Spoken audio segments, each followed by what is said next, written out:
Nahuli sa Cebu City ang dalawang minor de edad na tumangay ng isang bag na may lamang mahigit 1 milyong pisong halaga ng pera at mga tseke. Ayon sa dalawang binatilyo, may nag-uutos sa kanila para magnakaw. Makibalita tayo kay Mark Anthony Bautista ng GMA Cebu. Dinampot ng mga pulis ang dalawang menor de edad na ito na ginagamit daw ng isang grupo para magnakaw.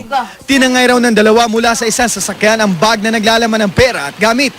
Ayon sa biktima si Enriqueta Albano, ipinarada niya ang kanyang sasakyan sa tabi ng kalsada sa Cebu City. Bumaba raw siya sandali para kausapin ang isang kakilala na nasa sidewalk. Hindi raw niya noon nilak ang pinto ng sasakyan dahil hindi naman siya lalayo. Yun nga lang, nasalisihan siya ng dalawang lalaking edad 13 at 14. Paglingkod na ko balik, wala na akong bag o cellphone tanan. Namukha ng biktima ang dalawang binatilyong umaaligid sa lugar kaya naghinala siya na sila ang nasa likod ng pagnanakaw. Nagsumbong siya sa pulis at nahuli. Sa follow-up operation ang dalawang minor de edad. Inamin naman ng dalawa ang nagawa. Inuutusan daw silang magnakaw na isang lalaking kilala lang nila sa tawag na amo. Kapalit daw nito ang malaking halaga ng pera. Ang tinangay na bag mula sa biktimang si Albano na ibigay na raw sa amo ng mga binatilyo.